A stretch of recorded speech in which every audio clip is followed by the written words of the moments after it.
म्हटल्यार ह्या वाठारांत सुमार 14-15 घरां आसात आनी त्या घराक रस्तो ना. ह्या वाटेचेरूय कांयच लायट ना, ताका लागून त्या लोकांक हांगासर खुबशे त्रास सोंसचे पडटा.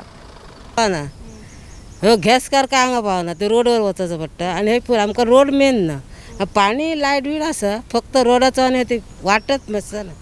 आमचो हांगा प्राण सुद्दां गेलो जाल्यार आमकां हांगासर 108 येयन हांगासरल्यान उखलून व्हरचें पडटा आमकां तेवटेनच्यान हांगा हाडूचें पडटा तेन्नाच ती 108 हांगा येयली जाल्यार ताका परतपाक मेळना. हांगासरली आमची पांयवाड आसा आनी ती पांयवाड आमची कोणूच रिपेर करिना.